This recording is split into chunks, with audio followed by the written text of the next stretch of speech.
బుద్ధ భగవానుడు తన బుద్ధచర్యను అనుసరిస్తూ బోధన చేసుకుంటూ గైలోని మృగదావనమునకు వచ్చాడనమాట.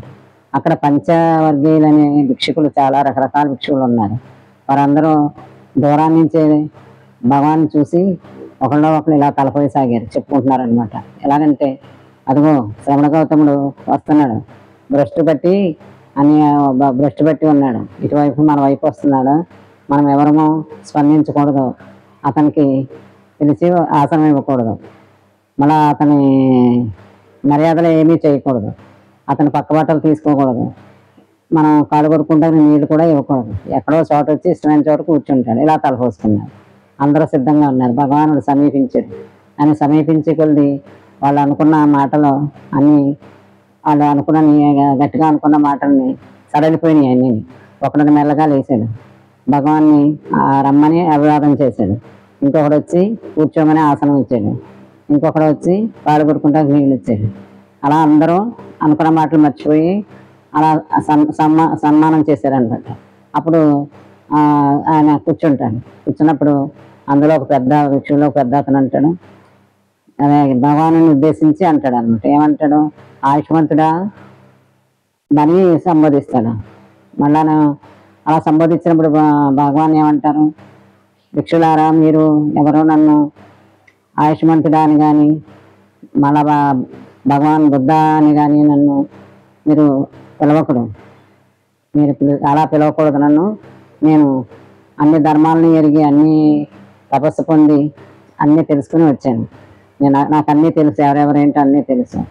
మీరు నేను చెప్పిన మాటలు వింటే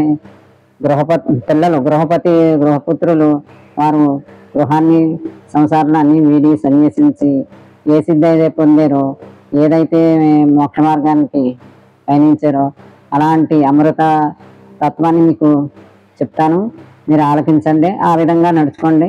మీరు ఈ జన్మయందే ముక్తి పొందుతారు, ఈ జన్మలోనే నిర్వాణ సిద్ధిని పొందుతారు, తప్పక పొందుతారు అని చెప్తారు. చెప్పినప్పుడు అందులో కొంతమంది వ్యతిరేకులు ఉంటారు కదా, వాళ్ళు చెప్తారనమాట, ఓ ఆయుష్మంతుడా, శ్రవణ గౌతమ, నీవు ఇదివరకే చేసావు కదా ఘోరమైనటువంటి తపస్సు, అప్పుడు ఏం పొందేవు? నువ్వు పొందలేదా?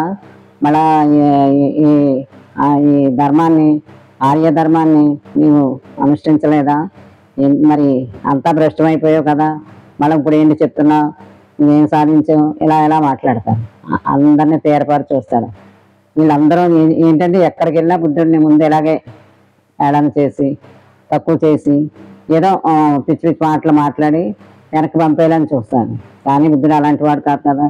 ఎంతో ఓర్పుగా వహించి వాళ్ళందరినీ సందేహాలని తీరుస్తూ చక్కని మాటలతో, ఉపశమనమైనటువంటి మాటలతో ఆ చిన్న చిన్న భిక్షువులందరినీ ఆకర్షించి వాళ్ళకి ధర్మాలు చెప్తాడు.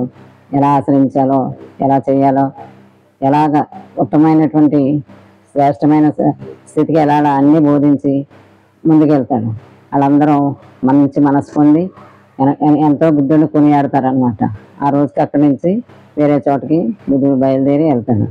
ఇలాగే ఆయన చర్యల్లో ప్రతి చోట ఎలాగోలాగా ఆయన మాటలతో ఓడించాలని, మాయ చేయాలని, ఎదుర్కోవాలని అనేక మంది సాధువులు కానీ, నిఘంటులు కానీ, జైనులు కానీ అనేక మంది పోటీపడి ఓడించాలని వ్యర్థ ప్రలాపంగా అనేక మాటలు మాట్లాడతారు. అందరినీ వాళ్ళ ఏదైతే ప్రశ్నలు వేసారో, ఏదైతే మాటలు మాట్లాడారో వాటితోనే సమాధానం చెప్తాను.